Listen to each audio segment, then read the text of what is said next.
साथियों हम फिर हाजिर हैं हमारे किचन में आपके साथ। तो आज मैं आपके साथ दूसरी कई ऐसी वेजिटेबल्स को प्रिजर्व करने की रेसिपी शेयर करने जा रही हूँ जो रमज़ान की आमद है और इस मौके पर हम अपना वक्त बचाने के लिए इन सारी चीज़ों को प्रिजर्व करके रख रहे ताकि हमारा वक्त बचे और हम अपना ज़्यादा से ज़्यादा वक्त इबादत में दें। तो इसी चीज़ को मैं मद्देनज़र रखते हुए आपके साथ चीज़ों को प्रिजर्व करने की रेसिपी लेके हाजिर हुई हूँ।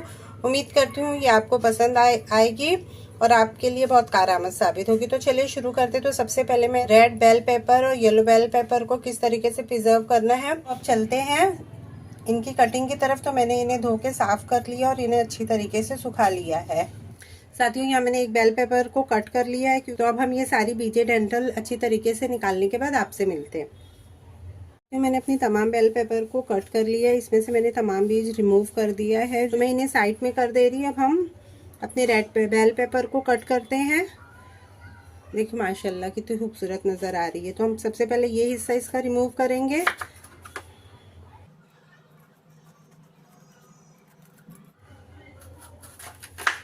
ये देखिए इसमें कोई बीज नहीं है, इसे भी हम साफ कर लेंगे। अब इसी तरीके से मैं रेड बेल पेपर को भी कट कर लेती हूँ, फिर हम आपसे मिलते हैं। तो आप देख सकते हैं मैंने येलो और रेड बेल पेपर को कटिंग कर दिया। अब मुझे इसकी जिस तरीके से कटिंग करनी है मैं करूँगी। तो मैं सबसे पहले जूलियन कट ही करूँगी।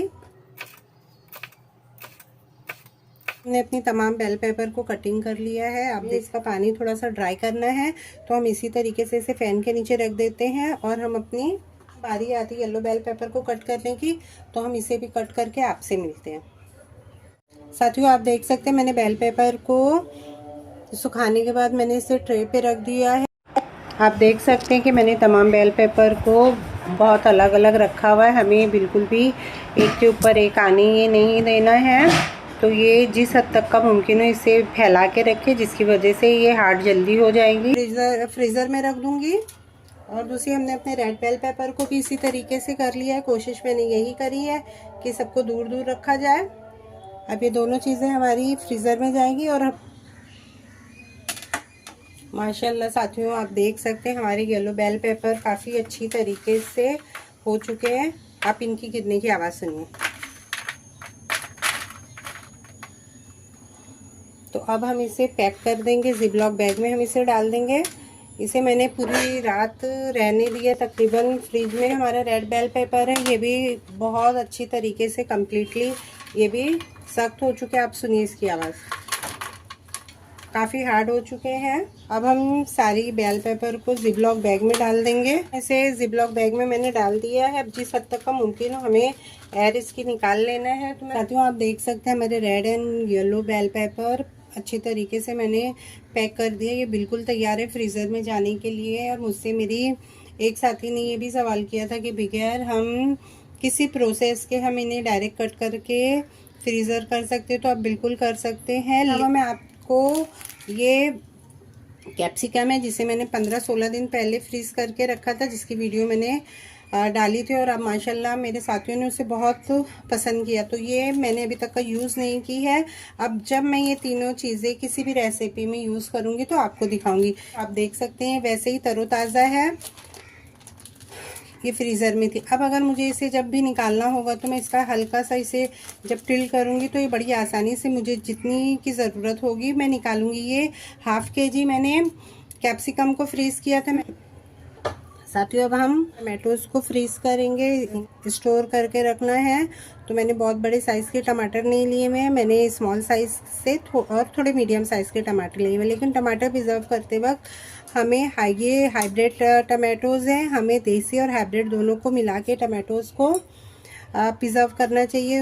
उसकी प्यूरी ज़्यादा मज़ेदार होती है। सबसे पहले हमें टमाटोज़ को वॉश कर लेना है, उसे ड्राई कर लेना है, उसके बाद हम इसकी कटिंग करेंगे। तो चल मैंने टमाटोज़ को अच्छी तरीके से धो लिया है, साफ़ कर लिया है। अब बारी आती है इन्हें कट करने की। तो चलिए हम शुरू करते हैं इनकी कटिंग। हमें टमाटरों को बड़ी नफासत से नहीं कट करना है, हमें ये पार्ट टमाटरों का निकालना है, तमाम टमाटरों का। तो आप जिस तरीके से निकालना चाहें निकाल सकते हैं, पर जिस तरीके से आप इसे चाहें कट कर सकते हैं।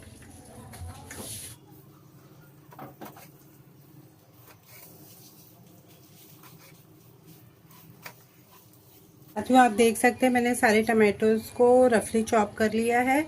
अब हम इसे एक बर्तन में ट्रांसफ़र करेंगे। अगर बेसिकली हमें करना ये है कि हमें इसे गला लेना है किसी भी बर्तन में। तो अगर आप कुकर में करेंगी तो आपका वक्त कम लगेगा और चीज़ें जल्दी उसमें गल जाती है। तो कई साथियों ने मुझसे सवाल किया था कि हम टमाटरों को किस तरीके से प्रिजर्व करें, तो ये उनके लिए ख़ास तौर से टमाटरों को प्रिजर्व करने का तरीका है। अभी मैंने इसे गैस पे नहीं रखा है।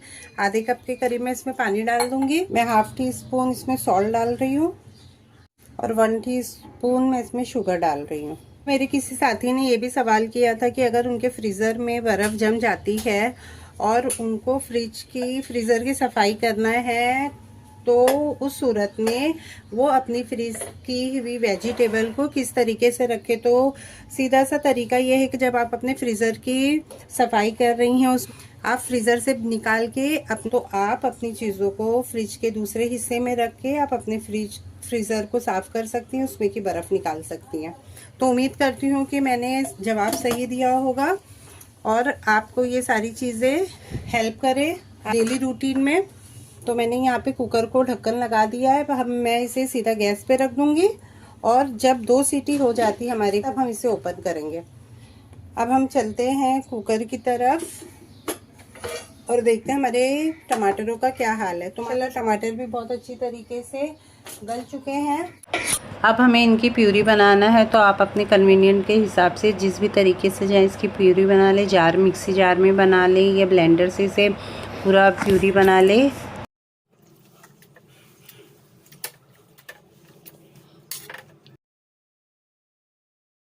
पूरी तरीके से इसका पल्प निकाल लेना है।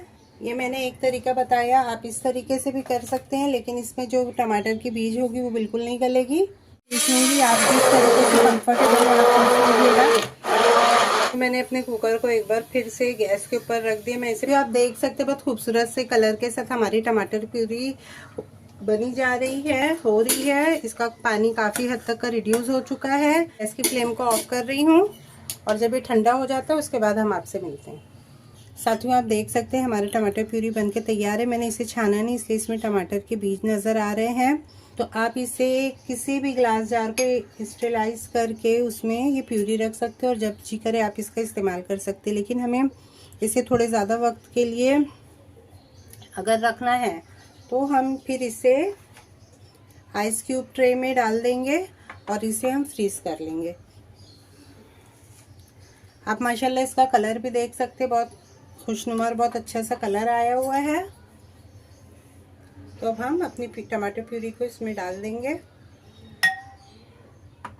आप चाहें तो आप इसको बेशक छान सकते हैं। जो हमारे क्यूब्स हैं वो 3 क्यूब 1 मीडियम टमाटर के बराबर है। तो अब आप अंदाज़ा लगा सकते हैं कि हमें कितनी ज़रूरत पड़ सकती है हमारी हांडी में टमाटरों की। साथियों हमारी ट्रे को हमारी फुल हो चुकी है, उसके बावजूद इतनी बची हुई है और मैंने तकरीबन 10 to 15 मिनट्स मैंने गैस पे रखा हुआ था टमाटर प्यूरी को, उसकी वजह से काफ़ी थिक हो चुकी है। तो अब हम इसे कवर करके रख देंगे फ्रीज़र में। हमारी टमाटो प्यूरी पैक हो चुकी है, अब ये फ्रीज़र में जाने के लिए तैयार है।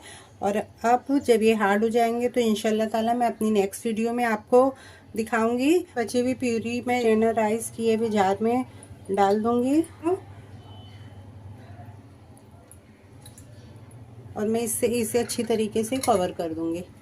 एक छोटा जार बनके टमाटो प्यूरी तैयार हो चुकी है। साथियों अब हम आ गए अपनी अगली तैयारी की तरफ। तो यहाँ पे मैं रेड कैबिज को प्रिजर्व करके रखूँगी। बेसिकली ये एक तरीके का पीकल है जिसका इस्तेमाल हम बहुत सारी चीज़ों में कर सकते हैं। फॉर एग्जांपल हम इसे सैंडविच में इस्तेमाल कर सकते हैं, सैलड में इस्तेमाल कर सकते हैं, बर्गर में इसका इस्तेमाल कर सकते हैं और कई ऐसी चीज़ें जिसमें हम रॉ वेजिटेबल का इस्तेमाल करते हैं तो हम इसका इस्तेमाल कर सकते हैं। तो ये एक शानदार चीज़ है जिसकी वजह से हमारी रेसिपी बहुत ज़्यादा टेस्टफुल हो जाती है। तो उन्हें खाने में बहुत मज़ा आता है। तो मैं इसे भी प्रिजर्व करके रखती हूँ और इसका हेल्थ बेनिफिट भी बहुत ज़्यादा है। लेकिन वीडियो बड़ी हो जाएगी तो बहुत सारी चीज़ें मैं आपके साथ शेयर नहीं कर रही हूँ। सिर्फ जो इस वक्त हमें चीज़ें करनी है, अपनी सहूलत के हिसाब से वो कर रही हूँ। भी रेड कैबेज लेते तो इसके ऊपर की 1-2 परत हमें निकाल लेनी चाहिए। ऊपर के पत्तों में जो भी चीज़ें होगी वो निकल जाएगी। तो मैंने इसके 2-3 पत्ते ऊपर से उतार दिए हैं। तो सबसे पहले हम इसकी कटिंग कर लेते हैं, इसे वॉश कर लेते हैं, फिर हम आपसे मिलते हैं। अब हम इसकी कटिंग शुरू करते हैं।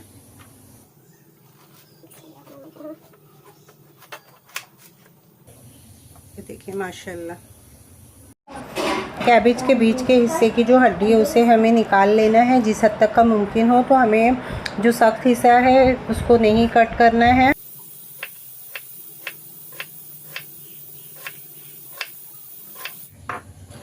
और ये हो गई डन हमारी रेड कैबेज, हमने इसे कट कर लिया है। बहुत सिंपल और बहुत इजी तरीका है इसे प्रिजर्व करके रखने का। तो अब हमें क्या करना है इसे प्रिजर्व करने के लिए।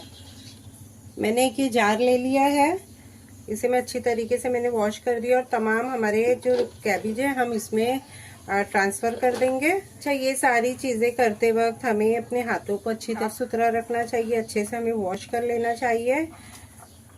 आप इसे ग्लास जार में ही करेंगी तो ज़्यादा बेहतर होगा। मेरे पास इतना बड़ा था नहीं, इसलिए मैंने इस डब्बे का इस्तेमाल किया हुआ है, इस जार का इस्तेमाल किया हुआ है। तो जब ये जार में हम तमाम अपने कैबेज को डाल के आपसे मिलते हैं। साथियों, जार में मैंने तमाम अपनी रेड कैबेज को डाल दिया। अब हमें क्या करना है, अब हम अपनी जार में ये सिरका है, आप किसी भी ब्रांड का ले सकते हैं या जो आप यूज़ करते हैं आप वो उसका इस्तेमाल कर सकते हैं। यहाँ मैंने नमक लिया हुआ है, इसमें हम नमक डाल देंगे 1 टीस्पून, और 2 बड़े साइज़ की कलियाँ जो लहसुन की है मैं वो भी इसमें डाल दूँगी। और सिरका हमें फिल कर देना है पूरी बोतल में। बिस्मिल्लाहिर्रहमानिर्रहीम। ये देखिए, इसे मैं अच्छी तरीके से कवर कर दूंगी। साथियों, मैंने जार को अच्छी तरीके से पैक कर लिया। अब हम इसे जिस तरीके से कर सकते हो उस तरीके से हम इसे रोटेट कर लें या हिला लें, जो भी हम कर सकते हैं चीज़ों को मिलाने की कोशिश करें। और अब हम इसे फ्रिज में रख देंगे और जब हमें इसकी ज़रूरत होगी तो हम बड़े आसानी और आराम से इसे निकाल के इसका इस्तेमाल कर सकते हैं। और इंशाल्लाह जब मैं अपनी रेसिपीज़ में इसका इस्तेमाल करूँगी तो वो सारी चीज़ें मैं आपके साथ ज़रूर शेयर करूँगी। साथी, आज की हमारी प्रेपरेशन थी जिसमें मैंने टमाटर प्यूरी बनाया है, मैंने उसके अलावा मैंने रेड कैबेज पिकल बनाया है। ये रेड बेल पेपर है, ये येलो बेल पेपर है, इसे भी मैंने फ्रीज़ कर लिया है। ये उम्मीद करती हूँ ये तरीका, ये ट्रिक, ये चीज़ें आपको पसंद आई होगी और आपको आपके लिए बहुत कारगर साबित होगी। तो हम फिर हाजिर होंगे नई टिप्स या ट्रिक के साथ या किसी नई रेसिपी के साथ। आप अपना और अपनों का ख्याल रखिएगा, दुआओं में याद रखिएगा। अल्लाह हाफिज़।